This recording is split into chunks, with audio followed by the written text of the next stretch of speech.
When I was 14, I was dreaming over getting married, as every 14-year-old girl does, especially if there's a bride magazine handy. And in my home ec class, there was a bride magazine, and I found a picture that I loved, and my teacher let me cut it out. And so I mounted it on a piece of cardboard and tissue paper and made it lovely and put it on the back of my bedroom door. And I loved that dress. I promised myself that I would have that dress when I got married. And of course, it would be a temple marriage. I started my life in the fraternity. I got nominated to come to the convention, which was in Salt Lake City at the University of Utah. And I came down, and that's the first thing I really remember much about the church, because they took us downtown and I saw the temple. And the guy in the car told me that the Mormons believed that when the Lord came, that temple angel would blow his trumpet.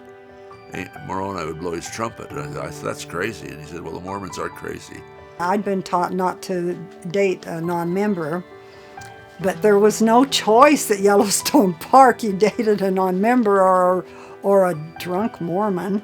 I was attracted right away to this particular one, and it turned out his name was Butch. And he was a luggage porter, and I was the elevator operator, so of course we ran into each other frequently. And before I met Renae, and I just went by the name of Butch with everybody. The reason I didn't really like the name Dale was because when I was growing up, the only Dale that you knew about was Roy Rogers' wife, Dale Evans. And I thought, that's a girl's name. I don't want to be called Dale, so Butch sounded a lot better.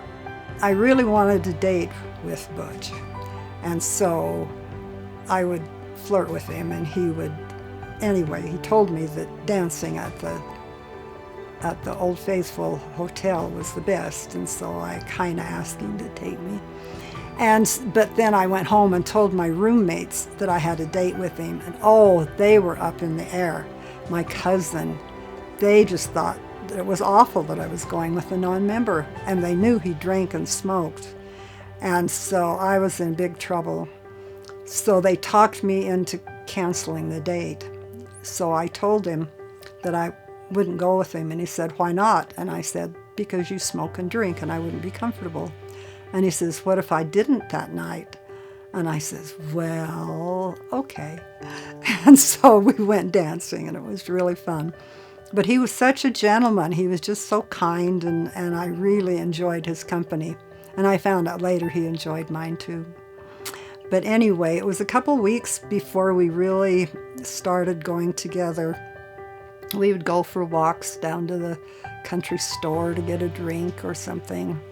And I could tell that I was falling in love, and this wasn't going to work because he wasn't an LDS person. So I prayed and prayed, and I memorized my patriarchal blessing, and I listened to all my friends in the dorm who were telling me, don't. But I finally just said to him one day, do you want to know more about me? And he said, well, yeah. And I says, well, if you're going to learn more about me, you're going to have to learn about my church, because it's the most important thing in the world to me. And he says, well, okay. And I handed him a Joseph Smith pamphlet. So I went home and prayed some more, and we made an appointment to meet back in front of the hotel on Sunday. And I started fasting and fasted for 3 days and came back that Sunday morning and asked him how it was going. And he was prepared to tell me that he wasn't going to learn any more. But out of his mouth came, I'll try harder. And there was a returned missionary up there who took on the job of teaching him because I didn't have enough answers. And so he took the lessons from this returned missionary. And he progressed along. He had quit smoking in the beginning to please me, but then he had started up again because he says, I can't do it for you. It's going to have to be because I want to.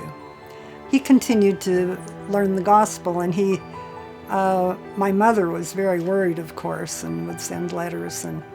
And this one time she sent a letter and says, you be sure that he's not joining the church just for you.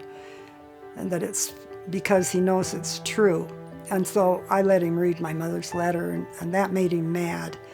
He says, of course I wouldn't do it just for you, But he was going to a convention in Oklahoma City, a fraternity convention, and he planned to quit smoking and drinking when he got back because it would be more convenient to be able to do those things while he was gone. But he went up to his room. Well, yeah, after he got huffy about my mother's letter, he said, I can quit any time I want. And I said, well, why not now then? And he says, well, I don't want to. So he went up to his room and he picked up his Book of Mormon and started reading.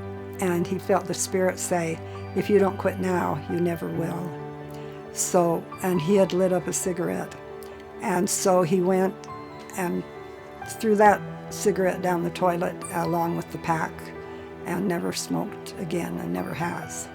He got baptized on November the 2nd, confirmed on the 3rd, and we got engaged on the 4th. We'd been shopping for rings, and I didn't know that he had settled on one, but anyway, we went and parked in front of the church, and because my friend had been proposed to in front of the temple. So he says, it's not the temple, and popped open the ring. So we made the decision right away that we would wait a year. You had to wait a year to get married in the temple. During that summer, I made my wedding dress. Remember the dress that I wanted? Well, that's the dress I made. And it's an exact replica. And I designed it and made it myself.